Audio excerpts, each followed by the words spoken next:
Hello, everybody. Thank you for coming back from lunch.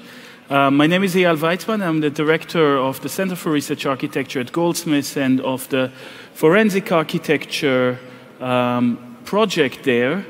And it's my great pleasure to present to you today the work that we've been doing, as well as some of my colleagues. We've come here, 3 people. Steffen Krämer is a filmmaker and a researcher. In the middle, Christina Varvia, she's an architect and researcher with us. And Naomi de Sousa, who is a journalist, formerly with Al Jazeera, now working also with us. And I think that you see that forensic architecture is a rather multidisciplinary group. But what holds us together, architect, I'm an architect, Christina is an architect, filmmakers and journalists, is that we undertake investigations by looking at architecture. So, of course, everybody knows that architecture is political, but for us, the entry point into investigating the present, investigating politics, investigating warfare, crimes, human rights violation, issues of climate change is always architecture. Architecture for us is like a sensor, right? We are almost, if you would see the first slide, I don't really see it yet. Slide. Right, so we see ourselves something between a kind of a pathologist of buildings, right? What a forensic pathologist would be able to see through a very close interrogation of the bones, of the texture, of the form of them, to see the world, to reconstruct both an event and larger processes that happened around perhaps the dead body in that situation. For us, architecture is that kind of sensor.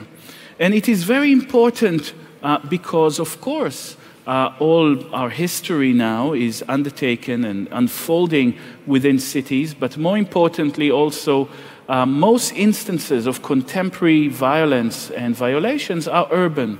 So from Baghdad to Jerusalem, Ramallah, Jenin, Nablus, and Beirut, Sana'a, and Damascus, really across that area that we could refer to, following Derek Gregory perhaps, as the colonial present. It is really within cities that violence and violations take place. So architecture is for us a certain kind of a prism. It is the way, it's the optical device for which we would read these kind of transformation. It's a frame of seeing. And of course, when we've set up our forensic agency, forensic architecture, we do not define it ourselves as what would be commonly understood as forensics. That is the act of the state, a means for the state to survey and control perhaps its population through various types of analog or digital fingerprinting, but a certain counter-forensic practice that returns the forensic gaze, a way in which citizens, civilians, are actually looking at violence and violations of states and corporations. And what is important for us in that field is that to counter denial. Denial is not really a question for the historical record. Denial is a condition of possibility for violence to take place. It is through denial of violence that state violence could be perpetrated and perpetuated. And state violence tend to always do those two things. It is simultaneously a violence against people and things, and then it would be a violence against the evidence that violence has took place in the first place. So initially, we started as some kind of archaeologists of ruin. We were looking at various typologies of ruins across those areas that I mentioned to you, and we were trying to read in them the reason, to read backwards the world in which those ruins and the reasons for those ruins. Sometimes a crack, and here is a crack in a building in the Silwan neighborhood in Jerusalem, a Palestinian neighborhood, sometimes a crack is more than a crack. That crack is an indicator of an archaeological, an illegal archaeological process that has been undertaken by Jewish settlers underneath that Palestinian neighborhood. And cracks start appearing, appearing and disappearing, really moving between archaeological, the archaeological strata, the bedrock, the roads, and appearing and disappearing through the buildings. So that crack is a political diagram. This is what we mean. So by locating and reading architecture and then placing it within various international or national fora, sometimes very official, here in the Human Rights Council in Geneva, where we have presented some of our work. Other bits of our work are undertaken for investigative judges or prosecutors. We create a lot of prosecution files, again, using architecture as an entry point to unpack various processes. Sometimes we decide to operate outside of court. And one of our more recent cases required the institution of a truth commission, a kind of a citizen-organized truth commission in the Israeli Nakab, in the Negev, in the south of the country, against displacement of Bedouins from those areas. So that is a kind of a forum that we would create. Forensic architecture is also about the creations of new forums. But we would start with an investigation that we've actually undertaken for the UN Special Rapporteur on Human Rights on drone warfare. Ben Emerson asked us to look at the architectural evidence for drone warfare between 2004 and 2014 in Pakistan, Afghanistan, Yemen, Somalia, and Gaza. And that was presented in his report in the General Assembly. The reason that we were asked to do that is a previous work that we have done looking at patterns of destructions, of drone destruction and violation, working with the Bureau of Investigative Journalism that has logged many of those strikes, going back to their archive. We've read back the material that was discarded in their databases in trying to identify the types of buildings and more generally the types of targets that drones were striking at the time. And starting to develop together with that, and now something that has matured into a software that we put on the public domain. It's an open source crowdsourcing software that kind of is able to look at patterns and relationship between events. We were looking at in a previous version of this software, we were looking at the various types of targets that were reported. In different colors you would see different types of targets, and realized that from 2009 onwards, in fact, the CIA drone campaign has targeted almost exclusively buildings, whereas they were targeting cars before.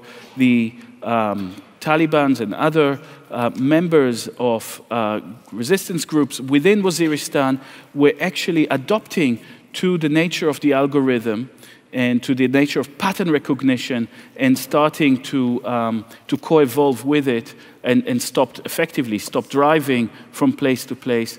Buildings are the most common targets in the drone campaign, especially in Waziristan and in Gaza, and it is in buildings that most civilians die. So the minute that we identified the shift in pattern, you could see immediately a sort of a spike in casualties. However, when we were asked to look at the evidence for drone strike in various places in Waziristan, we realized that the almost ubiquitous signature for the fact that the drone has struck a building is very, very particular. It is always a small hole in the ceiling or in the roof of that building.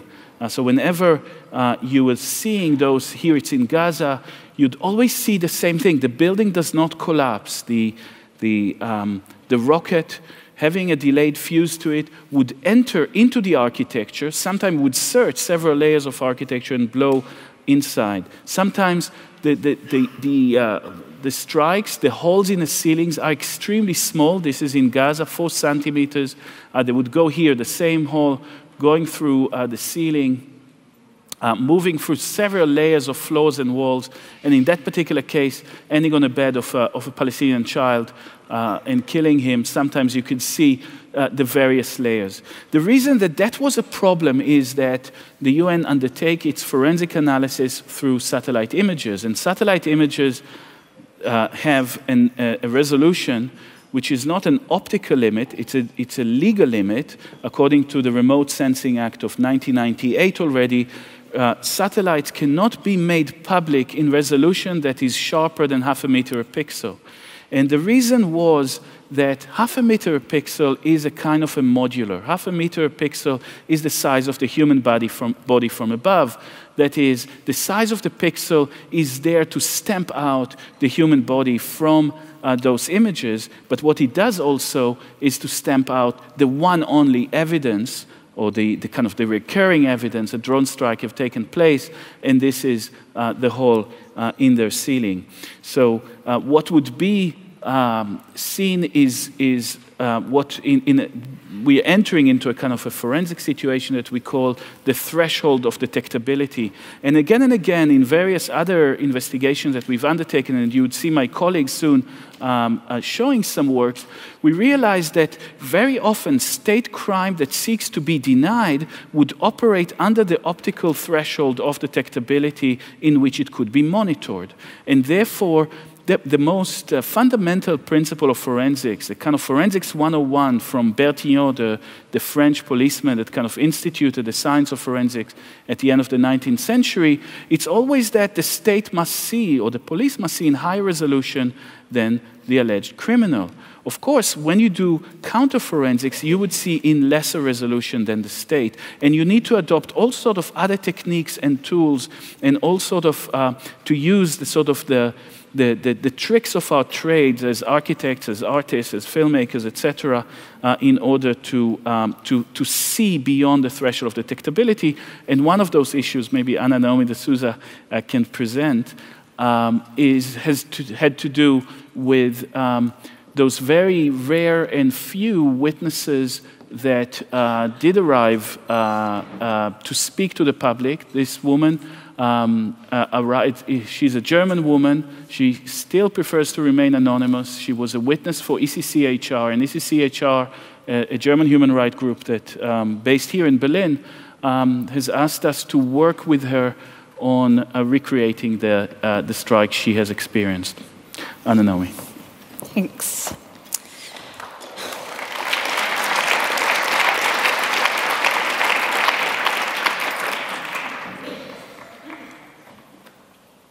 Oh, it's gone. So in 2013, Forensic Architecture traveled to Düsseldorf to meet this woman who was the survivor of a drone strike. Maybe you could just, do you want to bring up the video also? So she was the survivor of a drone strike that killed her brother-in-law and several others in Mir Ali in Waziristan, Pakistan. She wanted to advocate against the involvement of the German intelligence services in drone warfare, and also just to raise awareness about life under drones. So she wanted to talk, but actually, like lots of victims of violence, she found recalling the details of what had happened very difficult, and her memory was somehow obscured. So together with the witness from Mir Ali, we decided to try a different route to her memory. We decided that together with her, we would build a digital model of the house where she was when the strike occurred from her memory. So I'm going to play you a short clip from this video, and then I'll just leave it running in the background.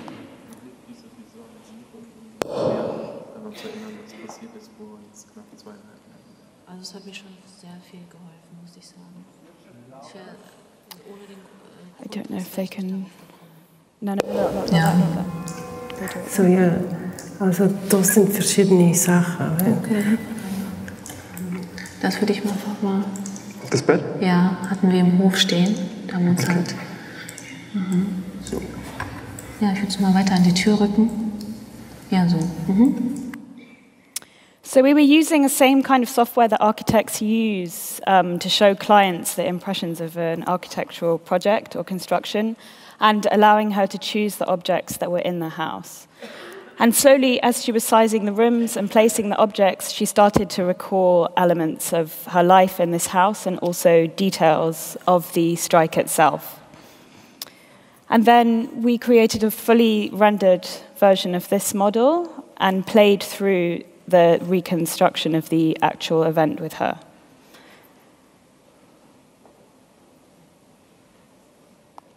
Angefangen zu essen. Wir haben gerade gegessen. Ne? Ich, mein Sohn und Tamara, dann ist es auch schon passiert.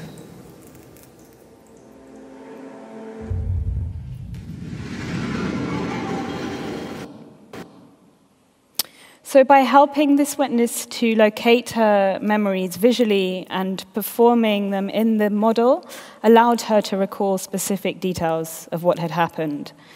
Some of the elements that we modeled in the reconstruction that were significant to the investigation included toys and a child's walker that should have been visible from a drone and that indicated the presence of a child, in this case the victim's son, in the house. Also, during the modeling process, there was an object that the witness was very uneasy with, which was a fan. At some point, she thought it was a ceiling fan in one of the bedrooms. Then she changed her mind and said it was a standing fan. Eventually, she relocated it several times and then placed it outside. And finally, she recalled that after the strike, she had found pieces of human flesh in the blades of the fan. This was important for us because in this investigation, the architecture is a mnemonic technique and a stage on which the memory can be recalled. But this whole process, in particular detail about the fan, reveals that, as we already know, really, that trauma can impact memory, rendering witnesses unreliable, perhaps. But we would say that the distortions in the memory in themselves are important because they are evidence of the violence of the event and of the sort of trauma and suffering that they inflict. Thank you.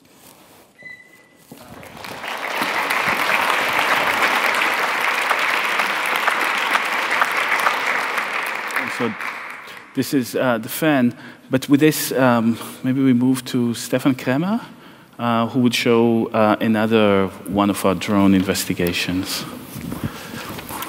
Thank you.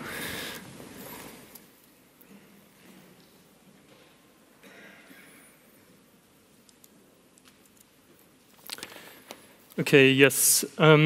I will stay within the same investigation series about the drone warfare in Waziristan, Pakistan.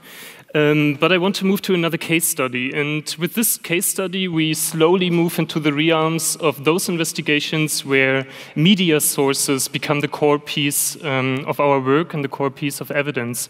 Now, we have seen investigations where there are lots of images and videos, and we hear more about this later on. But in this particular investigation that I want to, in this case that I want to show now, it was the very opposite. We only had one single piece of video footage, and having such limited sources, every tiny bit of information becomes highly valuable that you can extract from this type of footage. So what the footage shows, it shows a destroyed house a day after it was hit by a drone.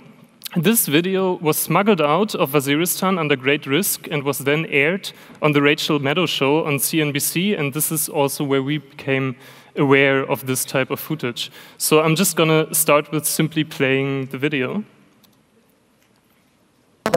This is what many Pakistanis call evidence of an American war with their country.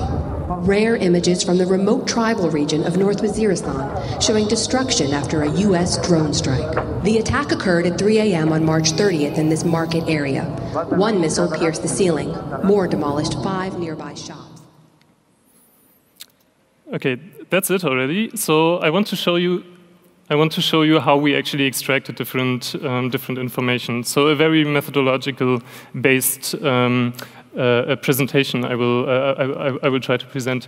At the same time, there is a side note that I need to mention, and that is that the specific location of this strike was contested, or let's say disputed. So there were contradictory accounts where it exactly had happened. So part of our investigation was also to locate precisely the place where the attack happened. So how did we start? The first thing was simply to stitch together the different video frames from the video to create a kind of panorama of the destruction, to then continue and to understand some spatial features and the urban context of this building. In that case, we could see two roads that have a slight bend.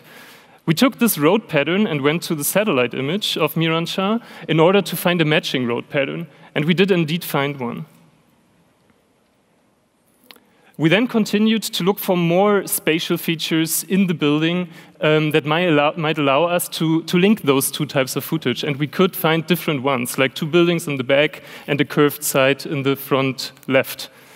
We then also checked different satellite images to simply see if we can see the destruction, and you can see them in the lower, by comparison, in the lower two. Like on the left, you see the destruction. On the right side, you still see the intact building. Okay, so we were more or less certain that this is the place we are looking for, that this is the building we are looking for, so we had located it. So the next task was to build a 3D model of the house. And usually you would need different types of footage, different perspectives of a building to model it properly. Now, in the case of Miranshah and in the case of Waziristan in general, we are operating basically in an environment where there is a media ban, so there's almost no footage. That's why also this video was so important. But the same counts for images that we have of Miranshah. They are very limited. So this is one of the very few images that we could obtain. And as you see, it's super blurry. You basically can't really make out the structure in all its details and in all its volume. So we need to find different strategies in order to get a sense of what is the volume, what's the volume of this of the structure. So what we would do, we would go back to the satellite image, and we try to detect from the shadows that the buildings are casting on the satellite images some information about the possible volume, about the possible height of the structure.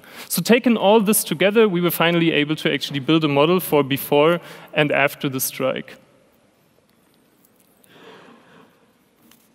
In order to confirm the accuracy of the model, we continued to animate the shadows as they move across the model, to then match them with the single video frames that we had from the original video, and it matched pretty precisely. So we were once again more certain that this model actually accurately represents the site of the strike. So now this was the first part of the investigation. We had the overall building located and we had the model built. But now we wanted to also investigate the interior room that we see in the footage. Here we used a similar kind of methodology. We stitched together all the different video frames and created an overview. And now we need to look into detail. What can we see in the room? First of all, that was obvious. There is someone holding a rocket piece on the right. So we compared this piece of the rocket with databases from military experts, and we find matching found matching elements. But we faced another problem, and we've already heard about this from Eyal. There was that we could not locate the room in relation to the outside, because the video itself did not link the outside and the interior space. So you would think maybe we can go to the satellite and we can see the hole in the roof on the satellite. But here we exactly face the problem that Eyal was mentioning, that we are operating beyond the resolution of a satellite image. The hole was probably roughly less than 50 centimeters, so you wouldn't see it if you zoom into a satellite image. It would be simply hidden underneath the pixels.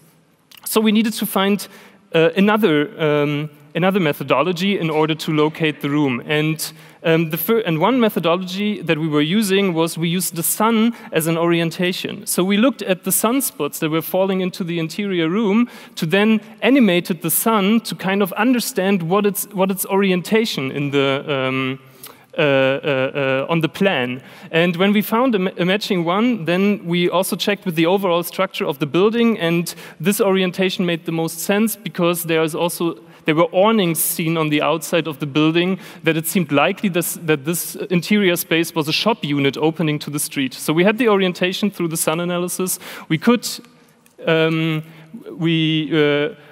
detect from the satellite that there were these awnings. We knew the overall structure, so we could locate the room and position the room in the overall model. Okay, currently, the team is working on a new phase of the project, which simulates the trajectory of the rocket into the interior space.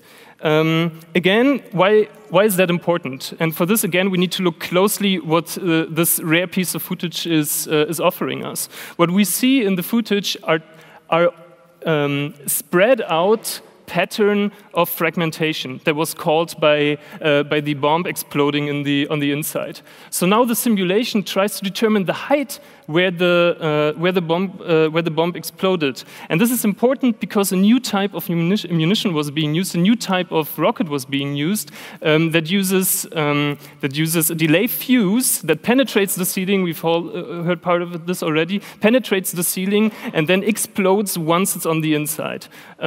So the specific fragmentation pattern that we can see in the video footage might actually testify that such a munition has been used.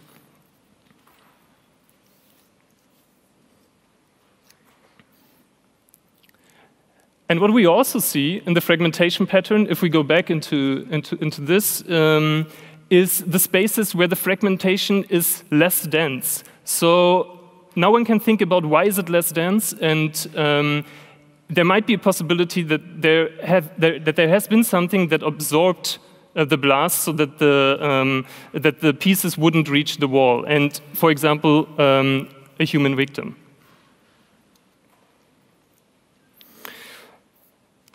Okay, so to wrap up,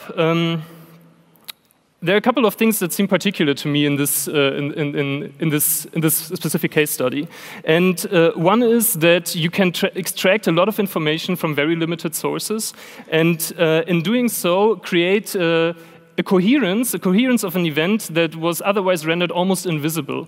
And by doing this, you make it ever more difficult for denial to be maintained. Another thing is that by creating such an object, you find and by creating spatial orientation, you find almost like a narrative hook that combines all those rather fragmented pieces of evidence, and again creates continuity and coherence of the event. It also gives you a particular sense of the place, which counters the notion of the drone gaze, where the space is flat and abstracted. So, and I think the most important thing, and that also connects it to many other investigations, is that it makes you look for alternative methods while working in a technologically highly restricted environment. And I think this also leads to the next one. Thank you.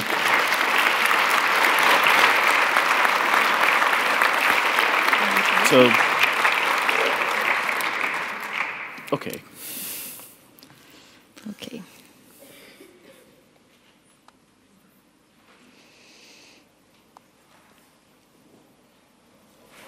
Okay. Oops. Nope. Maybe not. I'm sure this will be fixed. Anyway, this is the case of Rafah in the Gaza Strip on August 1st, 2014. It is a case where under the operation codenamed Protective Edge, a ceasefire was broken, followed by the capture of an Israeli soldier. And what followed was one of the deadliest days of the operation, with at least 135 people killed.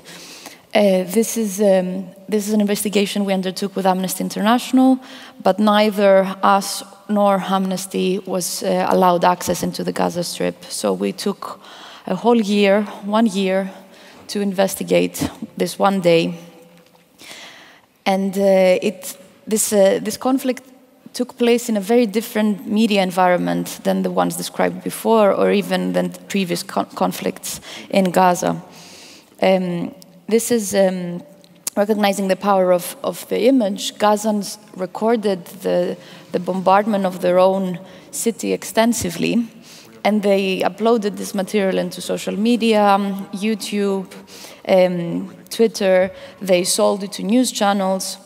So we collected hundreds of images and videos, and we started identifying different links. For example, in this case, we have 3 videos that we suspect are of the same strike.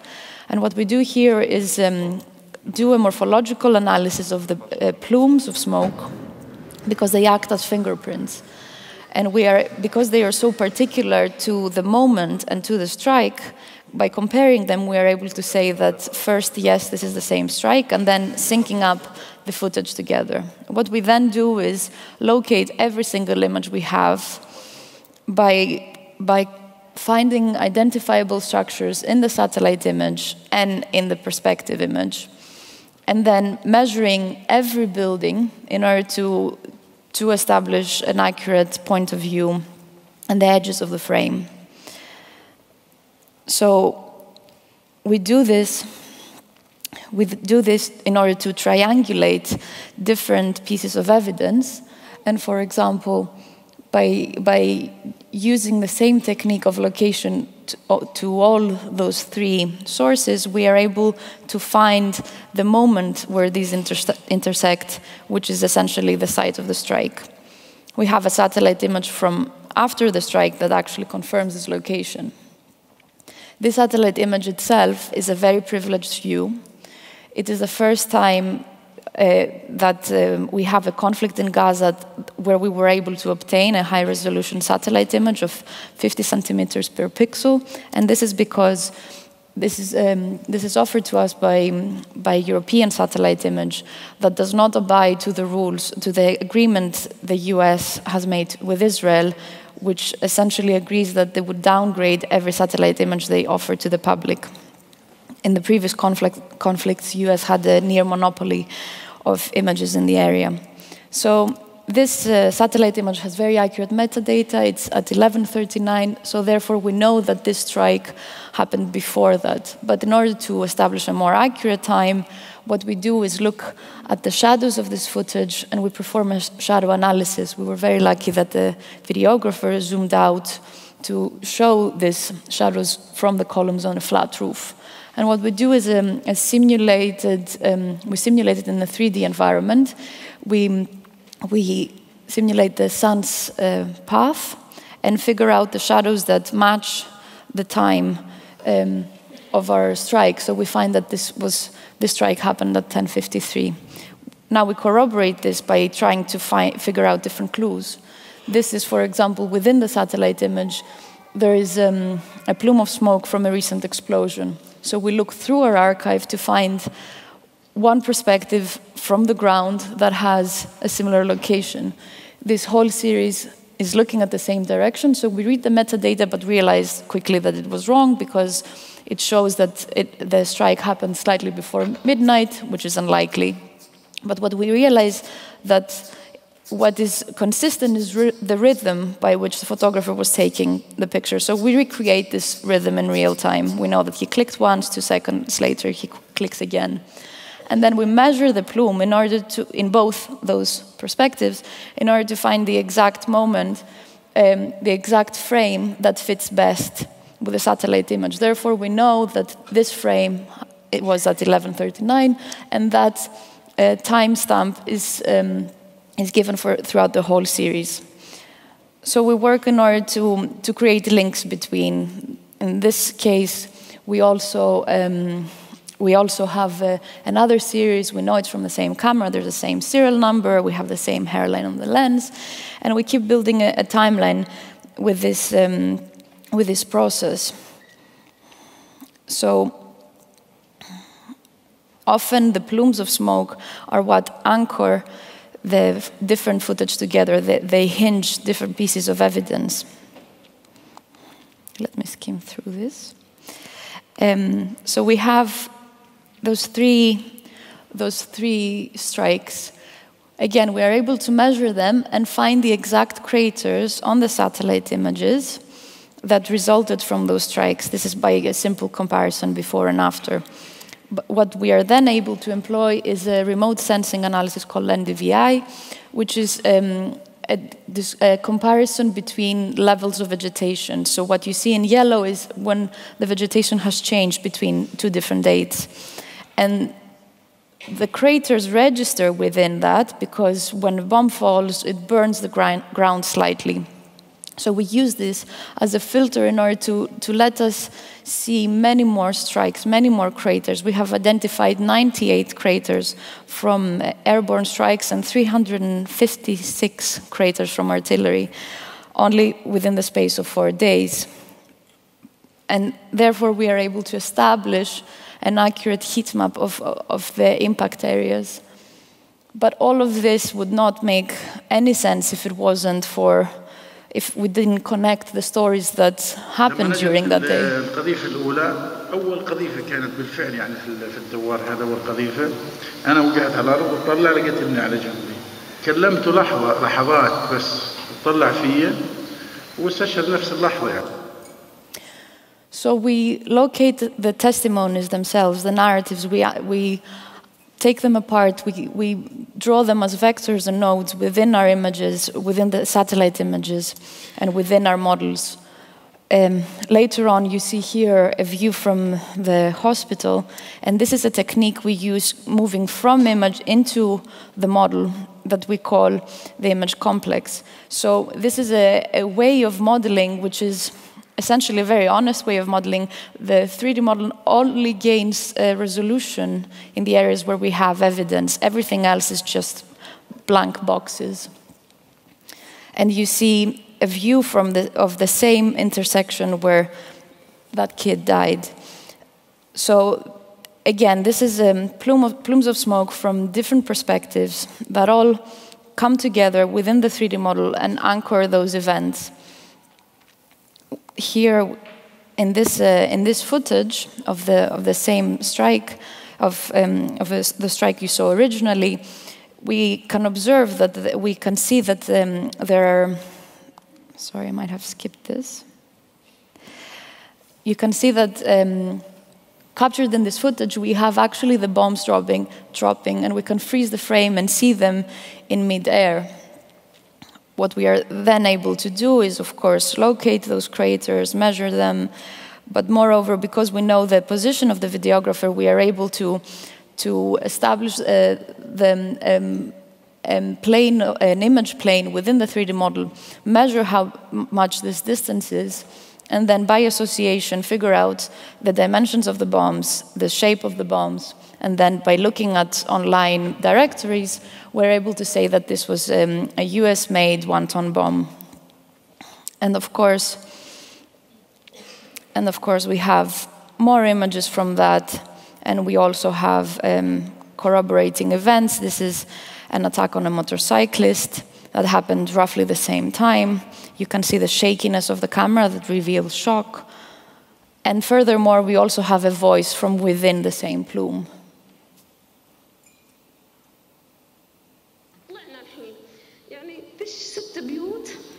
صعب انك تقطع اسفلت صراحه من شده القذايف لانه انت ممكن انت في قطعتك تيجيك قذيفه تقسم في نصين عن جد. So this was Inam, who was hit by a column of a building and lost consciousness. She also lost her 5-year-old son within this strike, and he was only one of 16 people who died from these bombs. This is the site. After the strike, we are able to measure the crater and use this as a reference in order to figure out what other sites could potentially be of the same munition. So all of these craters could be a result of a one-ton bomb. And then we have a different testimony from Saleh Abu Mohsen. يمكن ثلث ساعة ما كنا موجودين في البيت سمعنا إطلاق نار نزول خسائر فظيعة العدد مهول بديش أبلغ لك إذا كان قلت لك يمكن في الدقيقة كان بينزل من 50 ل 60 قذيفة. So he testifies that he saw tanks in this intersection, and the tanks fired at him and his daughters. الشحن المحروق اتفاجأت ب4 دبابات قدام معسكر الجيش المعروف عنا بتكنة سعد صايل أطلقت عليهم النار.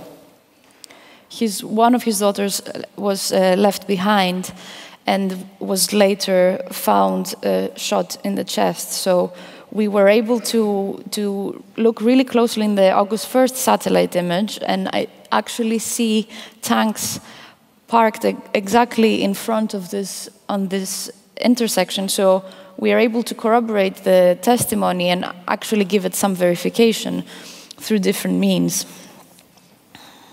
This is his daughter. We also have different footage, video from the same road further away, where you see a strike which is most likely from tanks, from tank fire. And then, of course, doing another level of remote sensing analysis, we are able to compare 3 different dates and see the tanks, the tracks left by tanks coming into the area. And if we trace them back, we are able to see them, their point of entry within the Gaza Strip. And we also know that their parking positions were very near to Israeli civilian settlements. So this relationship between images, videos, satellite images, testimonies, what we call the image complex, is what allows us to unfold the events of the day.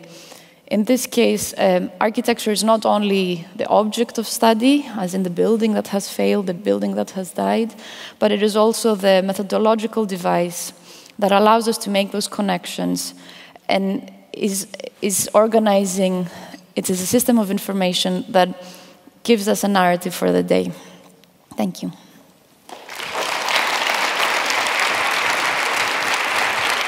Thank you.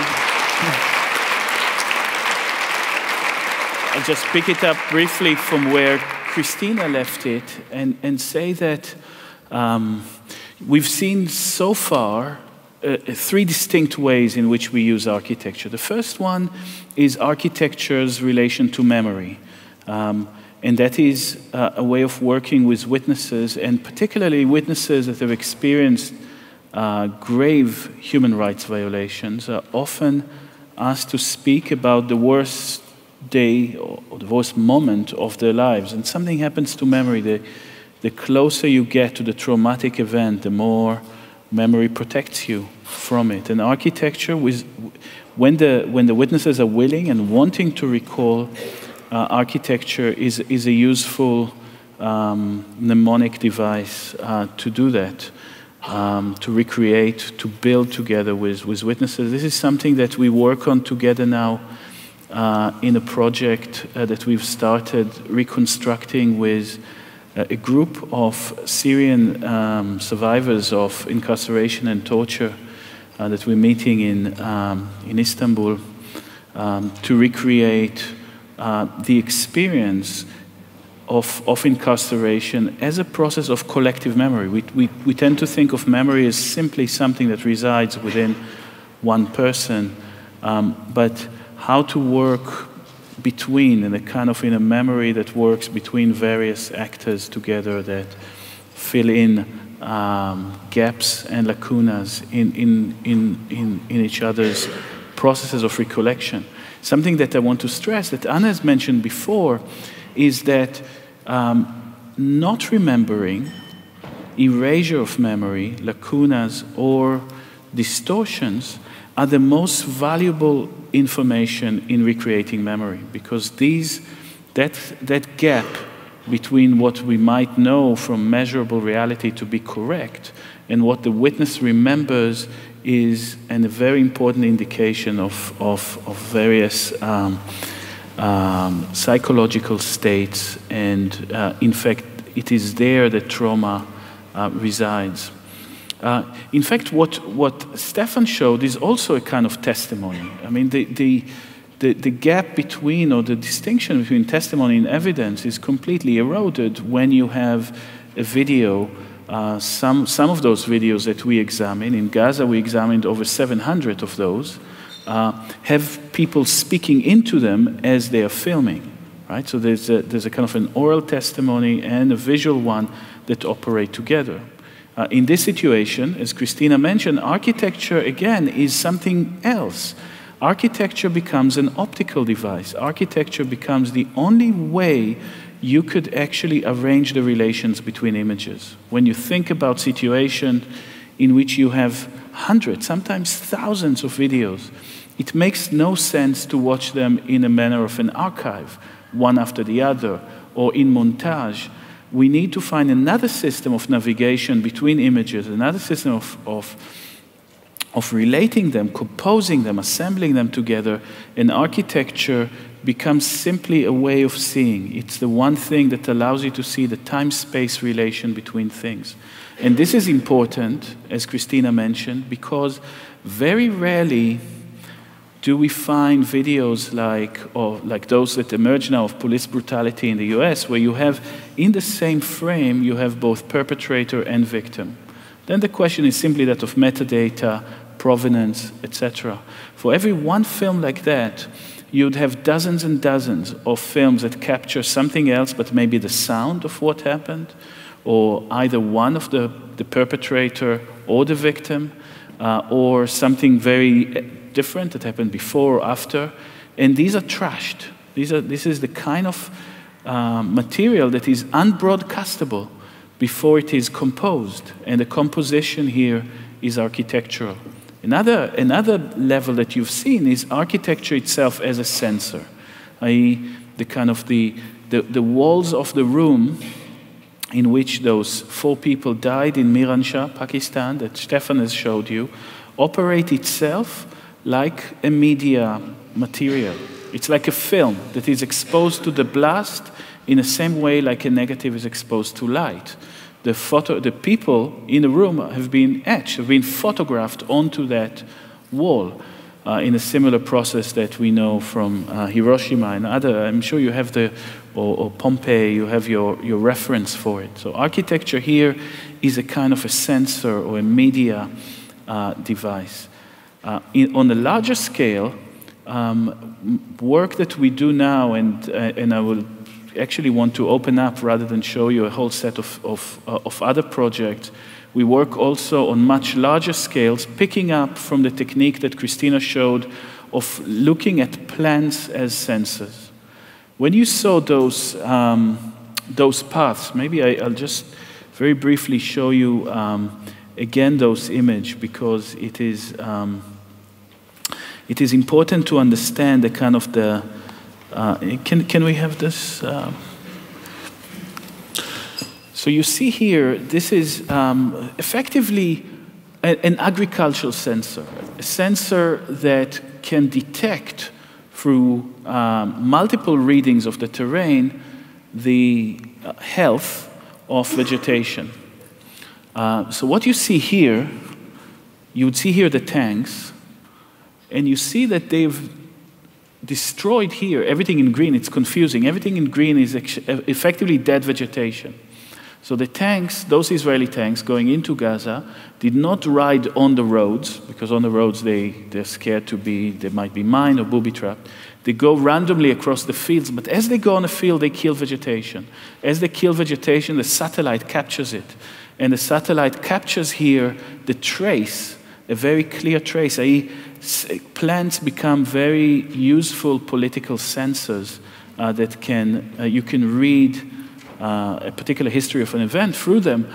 We have never seen before such a clear diagram, right? You see those, you see the Israeli tanks leaving from Israeli cities. Israel is saying Hamas is using its civilians as human shields, but you see very clearly the vegetation tells you that the Israeli tanks left from those Israeli settlements, crossed here the border into Gaza, and you see exactly every truck that they have taken.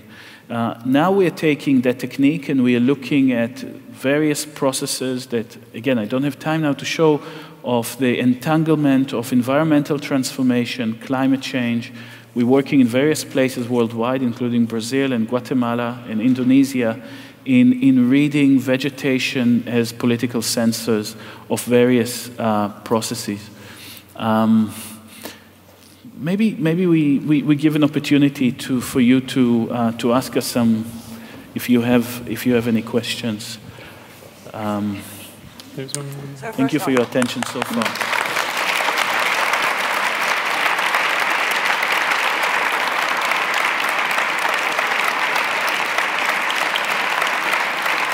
Eyal here. Hi. I was wondering, because there's also these investigations by Bellingcat, Eliot Higgins. What are the differences or similarities between your organizations, and do you exchange what you do and not do, and how do you sort of judge what he does? Because there's some questions also somewhere around in the world. Yes. So with Eliot Higgins, Bellingcat, we are in conversation with him. We met several times. He also was instrumental in helping create the brief that we have used to develop a software pattern that looks at relation between multiple things that happen on a battlefield. But we're not really working together. The focus that his organization or that Bellingcat has is different than ours. In choosing our cases, it's really kind of two questions. One is, do we find ourselves wanting to engage, politically committed to a certain struggle in a question, in a situation of lack?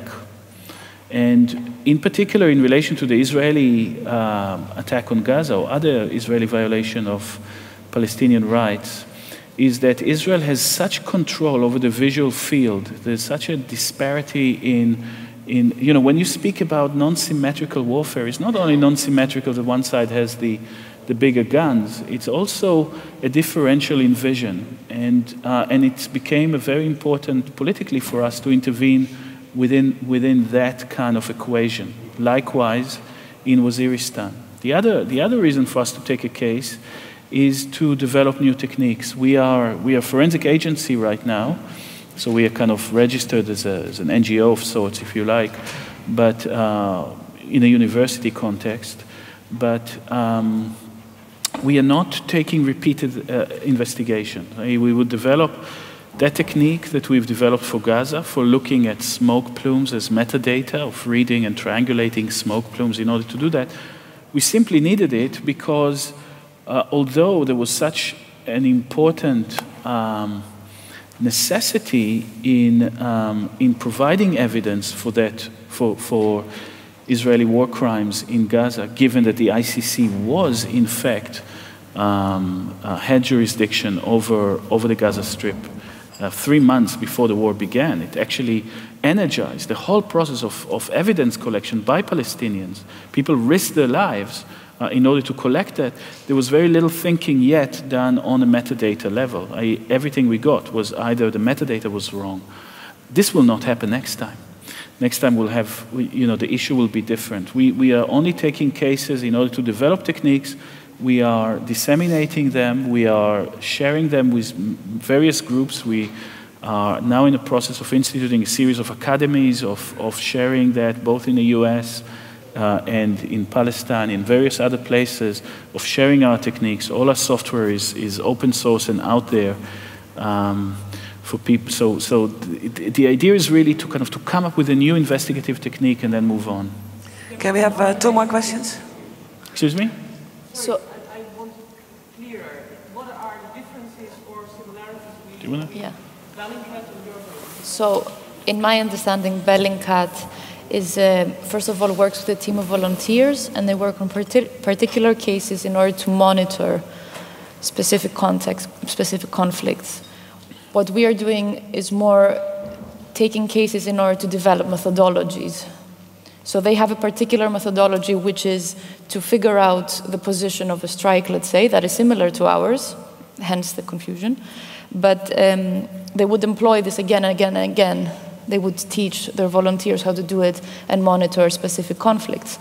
We would develop this technique and then move on to develop a different one.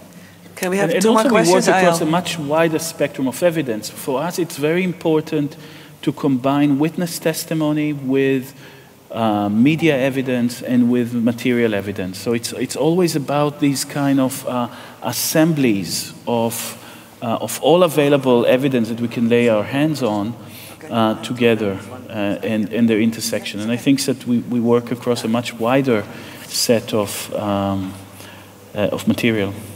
Eyal, can we have two more questions and then we have 5 minutes to round up? Yeah, one question here. Could you expand on the consequences of your investigations, like in what context the evidence was used and that kind of thing? Does anyone want to? And one more question, please, and then we do last thing. Here you are. Steffen. Hello, sorry, you spoke about working with prisoners and to fill in gaps and sort of their experience in prisons. Have you done any work with torture victims in black sites or sort of Guantanamo Bay, places like that? Yes, we are. Okay, brilliant. Could you speak a bit about it? Is that okay? Actually not. There's a lot of material that, I mean, we have now more than a dozen open cases.